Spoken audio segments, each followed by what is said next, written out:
I try to leave out the parts that people skip. Elmore Leonard. This simple quote revolutionized the way I write.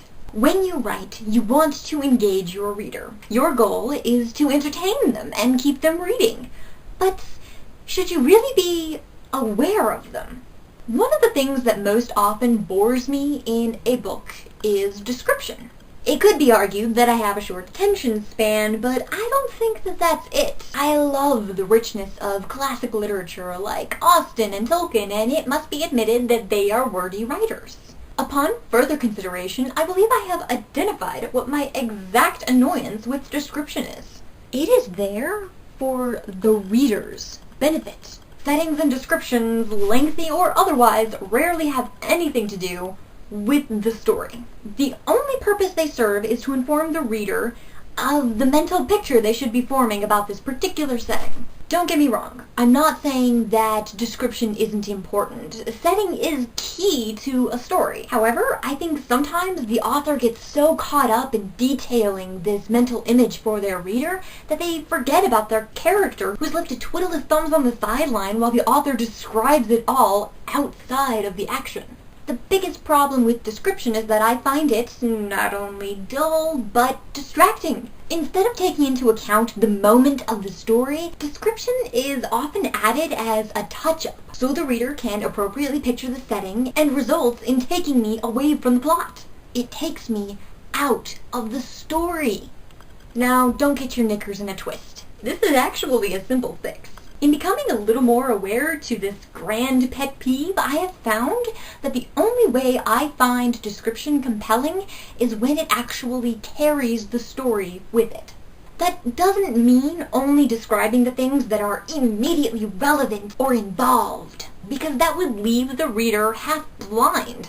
Instead, describing a scene shouldn't be for the benefit of the reader, it should be for the benefit of the character. The character is, after all, the one smack dab in the middle of it. The best way I've learned to handle this is to have character and setting interact. If he's walking through a dark, creepy forest, don't just describe how the branches are dead and dry and clawing at the sky, or the upturned roots that mark the path like gravestones. Show me a chill racing up his spine as he looks at these branches, picturing them as bony hands trying to claw their way up out of the forest. Show me how he sees the trees as trying to trip him up like cruel pranksters with their exposed roots. Don't just show me a creepy setting. Show me your character being creeped out by the creepy setting. By giving your character a reaction to the setting, you are tying the description directly into the character and into the action of the story. Therefore, you're continuing the plot onward. In first-person narration, this can be handled brilliantly, as it allows easy access to the character's thoughts and opinions on a setting. For example, from the book Half Moon Investigations by Owen Colfer. Unfortunately, the summer didn't know it was over and was pouring on the sunshine. The heat came off the tar concrete in sheets, wrapping itself around the students of St. Jerome's Elementary and Middle School.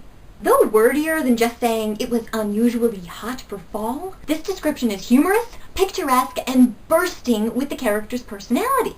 And remember last week when we talked about the third-person point of view? Even though there's no I or me, it's still focused on the main character, and you can still use him as a means to reflect the setting. From The Hero's Guide to Saving Your Kingdom by Christopher Healy, how had he ended up in a place like this? Ghastly dead animal decor graced the walls. Moose heads, elk antlers, rabbit ears, bear bottoms, gator claws.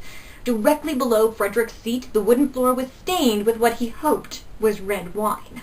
Or even vice versa, using the setting to reflect the character, as seen in the opening paragraph of The Hobbit by J.R.R. Tolkien. In a hole in the ground there lived a hobbit. Not a nasty, dirty, wet hole filled with the ends of worms and an oozy smell, nor yet a dry, bare, sandy hole with nothing in it to sit down on or to eat. It was a hobbit hole, and that means comfort. My advice to you is this. Forget about the reader. Forget that you need to describe what's going down to some outside onlooker. Concentrate on your character or narrator's point of view. Describe the setting through their eyes. Make it as interesting and compelling as you possibly can. When you're reading over your own story, if you find yourself skimming over a section, pay attention to it. Figure out what about that part lost your interest and change it. Your goal is to engage.